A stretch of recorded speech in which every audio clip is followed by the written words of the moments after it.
go again. What's going on, everybody? My name is Blitzwinger, ladies and gentlemen. Yes, indeed. Yes, indeed. Even more Marvel Rival news coming your way. We've got new characters to discuss, including some really exciting ones that I personally did not expect to be arriving anytime soon, but was definitely kind of surprised to see. We've got tons of new maps to discuss, one of which is absolutely mind-bogglingly exciting, and much more. Now, of course, guys, if you do enjoy today's video, please don't forget to take a moment and hit that fastball special and hit the thumbs up button. Thank you so very much for your support. And without further ado, let's dive on in.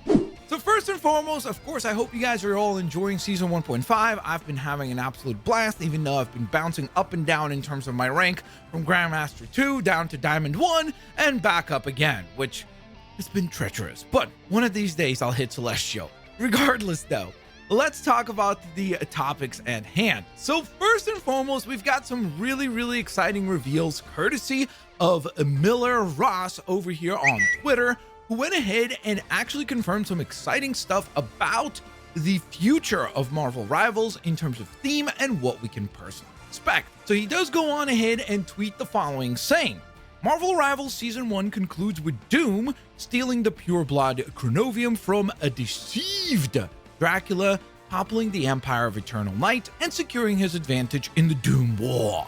But Doom 2099's counterpart has even bigger plans, and they're taking him to a certain gala. So let me break all that mumbo jumbo down for those of you that are not nerds like myself, who probably don't even know what all of that means. Essentially, if you don't know, obviously the entire storyline of Marvel Rivals is that it is a war between Doom, or like present day Doom, and Doom 2099, and they're battling it out by sending these different versions of heroes and villains to clash against one another, and they're basically trying to get the upper hand to rule the world.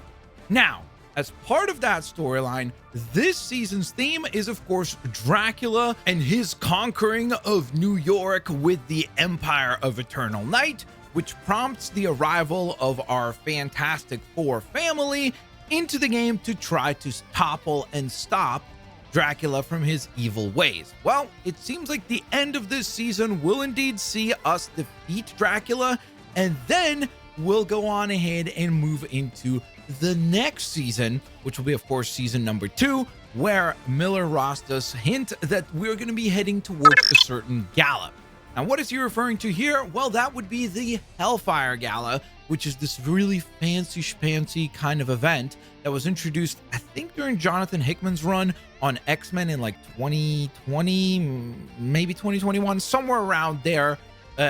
Basically, it's just like this event that a lot of non-mutant characters within the Marvel Universe and the mutant characters in the Marvel Universe all attend in Krakoa, and it's this like fancy parade sort of thing. So basically, I guess what this confirms is that you can expect a lot of fancy dressed attires for many of the characters that are currently in the game. So if you look through the previous Hellfire issues and comic book covers, you'll definitely spot some possible hints at certain skins that we can expect in the future with season number 2. Now, interestingly enough, another thing we can expect with season number 2, and it seems like with the foreseeable future, is a comment from this user right here on Twitter, who went ahead and asked Miller Ross if he knows how many characters we can expect with season number 2 and beyond. To which Miller goes on ahead and replies saying that essentially we can expect 2 characters per season going forward, which means we will get 1 character when the season begins and then 1 character at the halfway mark. So it seems like that formula is something that they're going to be sticking to going into the future, where essentially we're going to get season number 2, then we're going to have a season 2.5 update, and then we would get season number 3, and so on and so forth down the line, assuming if the game continues to be successful. That's the formula that they'll stick to. So it seems like the idea of the Fantastic Four being 2 characters dropped at the beginning and 2 in the middle is the exception, not the rule. So again, set your expectations accordingly. We will not be getting 4 characters going forward for every season. Instead, we can only expect 2. But I still think that's absolutely wonderful. And as long as those characters feel fresh and unique, I think that will be plenty for us as a community to play with and should keep the game quite exciting. Now, speaking of exciting, we do also have our upcoming Blade character model actually seen in game, which I think looks super duper promising. cannot wait to play it as Blade, especially now that I'm actually seeing the character model here within the game, courtesy of Rivals Info over on Twitter, showcasing that Blade, at least seemingly, will probably be a long-range character with like his pistol weapon there, but he will also obviously have utility with his sword. Maybe that's his ultimate, maybe that's one of his other abilities, but I think that's pretty freaking promising. I was really hoping he wouldn't be a melee character, so I'm happy about that. And then we have some really exciting stuff because we have these leaked voice lines for Wolverine and Psylocke interacting with Emma Frost. Yes, it certainly seems like Emma Frost is going to be a playable character in Marvel Rivals, because after all, if you're a company that is building this game, you wouldn't be investing resources or getting your voice actors to be recording voice lines for characters that you were never actually planning to release. If you're recording these voice lines, it means that you are already thinking about those characters appearing in the game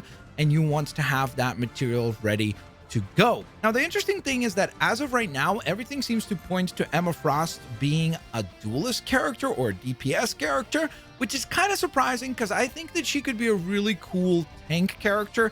Yes, I know she's not quite as hulking or giant as the other tanks are usually in terms of scale, but I think she would have been a really cool dichotomy to that, I guess, stereotypical look that we expect from the tanks. But again, I guess technically what they could do, you know, with her like hardening going into like the diamond form, I think it would be really cool if maybe she plays similar to like Mr. Fantastic, where he's a much more tanky DPS than the other ones that are in the game, but maybe they could somehow incorporate that into her character as well in terms of gameplay. Oh, one quick slight aside though, because I have seen some people mention this saying, oh, well, because these voice lines have been leaked, it means that Emma Frost is going to be guaranteed in season number 2 of Marvel Rivals. And I would just pump the brakes there and say, hold on, guys, like, just don't get your expectations too high up that she's going to be guaranteed as part of season number 2. She might be, maybe at the midway point, but I think as of right now, the character that I think we can all safely assume will be part of season number 2 of Marvel Rivals is Blade, just because we've already seen him in the game. We have his character model, so it definitely seems like he is pretty far along. He's officially revealed within the mythos of Marvel Rivals. I think we can expect him to be part of season number 2, and then one other character, but just because we have these leaked voice lines, it does not mean that it will be Emma Frost. Again, I get it. You guys are excited, especially if you're an X-Men fan, especially if you're an Emma Frost fan. But I guess the good news is that at least you know that the character is being worked on, and it's just a matter of when will she release, not if she will release, which is pretty freaking awesome. And then another character that was confirmed via these voice line leaks is the Hood, aka Parker Robinson.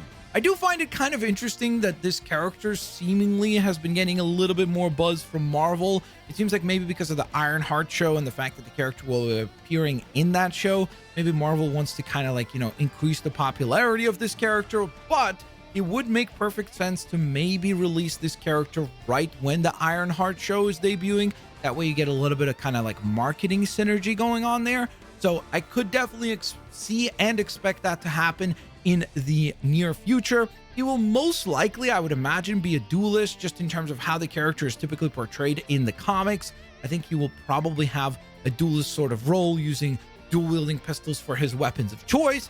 But again, in terms of actual development and gameplay and all that stuff, we don't have any actual news there, and we just have to wait and see how all of that plays out. But still pretty cool that we have a confirmation of this other character existing in the development cycle. Now listen, characters are by far the most exciting thing that we could talk about for Marvel Rivals. I'm right there with you, but close second, for me at least, are the map. Where do we actually get to play as these characters? Of course, we just got the brand new Central Park map with the debut of Season 1.5, and it seems like XOXO Leak here on Twitter has gone ahead and put together a pretty interesting and exciting list of possible locations that we'll get to visit in the hopefully near future, because some of these are absolutely amazing. Some of them are a little bit more confusing in the sense that I'm not really sure why they selected them as a location, but again, let's break them all down, and I'm curious to hear what you guys think for yourselves. So first and foremost, one of, if not the single most exciting of the locations is Mojo World. This is something where they could go super duper wild, make it super duper crazy, thematic to Mojo and his shenanigans.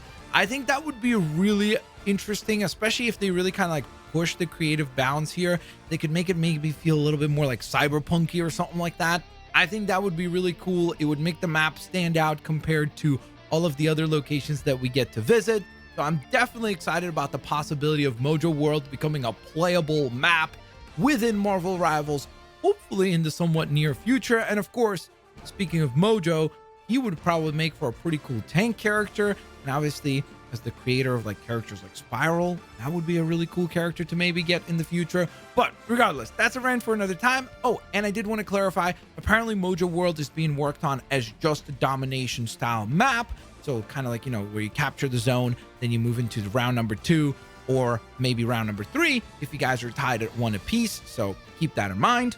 So the next possible map that will be arriving in Marvel Rivals that we're talking about is Loom World, which is again one of those kind of like obscure ones. I really am surprised that they would go in this particular direction, especially given the fact that we are currently going through a Dracula themed season. So it's kind of weird that maybe in the future we can expect another map that is kind of in the same stylization, because from what I remember, Loom World was the base of the Inheritors, where like these kind of vampire sort of creatures that are hunting down like a bunch of spider people and trying to collect like spider totems throughout the different universes, and they use Loom World as like their home base. And so to me, it almost would make perfect sense to release a map like Loom World right now, like in season 1 or season 1.5, just because of the connection to Dracula and vampires. I'm very curious to see whether or not this one actually happens. Now, one that I hope happens, just because I think the premise for it is really, really cool, would be Oblatus, or I hope that's how you pronounce it.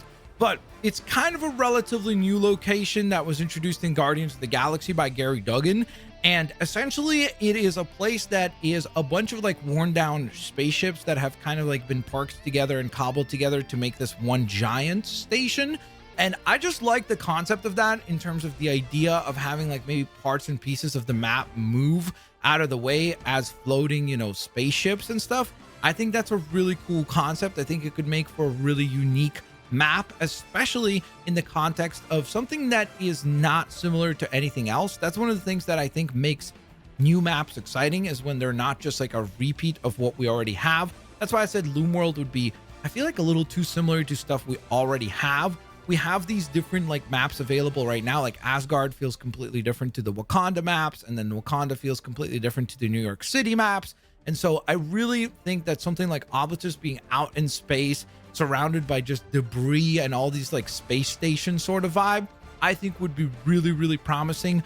Plus, I believe it also has like a really cool market within the actual station, so they could include that as part of the map as well. So I'm definitely excited about the idea of like a space themed or like a Guardians of the Galaxy themed season, and then maybe give us the maps along with it. And we're still not done yet. The next map we're going to be talking about is Cosmos, which apparently will be available in the hybrid style of play.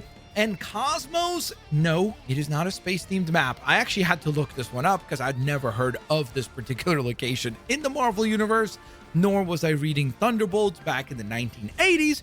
I wasn't born. But essentially, it is apparently the planet that actually powers up the particles that Hank Pym uses in order to be able to transform when he's shrinking or growing in size. And the way that it works is that because this dimension has pollen that essentially allows you to change your scale, that is why, or how, I guess, Hank Pym was able to then use that pollen in tandem with his abilities to shift and scale up and down.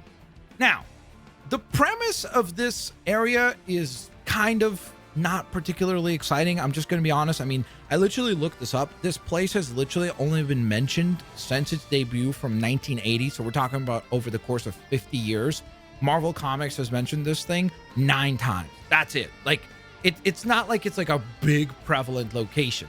But what it does sound like it could be really cool is if it actually does have this pollen on the planet itself, and if it has parts and pieces, I would imagine probably our characters will not be changing size, But if there are parts of the map that change size using this changing pollen that is floating in the air within this dimension, I think that would be a really cool idea. Just from a gameplay standpoint, something that works off of the mechanic of shrinking and growing similarly to Ant-Man sounds really compelling and sounds very unique compared to all the other maps that we have so far. Plus, can we all agree that Ant-Man would be a really cool character in Marvel Rivals? And then last but certainly not least, we have the map that I am personally most excited for, and that is, of course, Savage Land. I cannot freaking wait. Man, a whole map dedicated to Savage Land, which is essentially kind of like, think like Jurassic Park / Jurassic World. It's just basically like a part of Antarctica that has been completely untouched, that is like this tropical kind of, I guess, jungle sort of area that has dinosaurs living within it. Yes, it exists within the Marvel universe. Again, how could you possibly go wrong? A map where we're interacting, or we have dinosaurs like flying above our heads, you have velociraptors running around, maybe a T-Rex or two. That would be pretty freaking cool. I would love to see that. That is the map that I am most excited to be able to actually play on in Marvel Rivals. And again, going back to the point that I made a little bit earlier, I think that having Savage Land in the game would be really cool because it would be completely different to all the other stuff that we currently have already as playable maps. It will stand out on its own, and therefore, I'm definitely a big fan of that. And then we're going to wrap things up for today's Marvel Rivals update video with a couple of brand new skins that will be arriving in the Marvel Rivals item shop on the 28th of February. So the last day of the month, you'll be able to go on ahead and unlock both the Punkchild bundle and the Punk Rage bundle. For all of you punk rock fans, will be excited to know that Hulk will be receiving a brand new skin, which I'm going to be honest, I am not a big fan of this particular design. I think it looks a little over the top. It definitely kind of screams to me like 90s in terms of just like the over the topness of this design, something that we could definitely see on a comic book cover in the 90s with like holofoil printing or something like that. But I'm just not a big fan of this design, especially for Bruce Banner as well, because again, when I think of Bruce Banner, I think of like, you know, the dorky, nerdy kind of guy, like he's the, you know, smart dude. So the Hulk could definitely be the raging giant monster that he is here, but in terms of characterization, it just doesn't really fit in my mind for Bruce Banner. But again, if you like this design, you'll be able to go ahead and pick it up. It will be running you 1,600 points or units, sorry, if you're planning to purchase it as a bundle. Of course, you'll have the skin included in that. You will have a nameplate included in that, a non-animated nameplate, and a spray, just like the typical bundles that we've been receiving, along with a pretty cool MVP screen.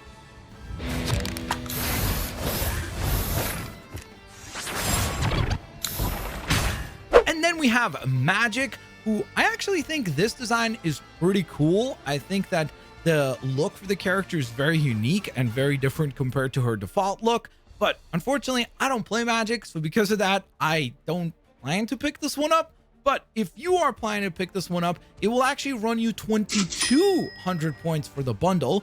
So about 600 units more than the Hulk bundle, which is kind of interesting. But again, keep in mind that this one will actually have an animated nameplate instead of the static one that the Hulk will come with.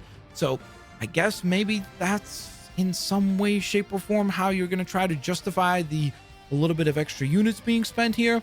But again, maybe it's just because of the popularity of Magik within Marvel Rivals that they're charging a bit of a premium for it. Oh, and fear not, you will be getting a pretty fantastic MVP screen.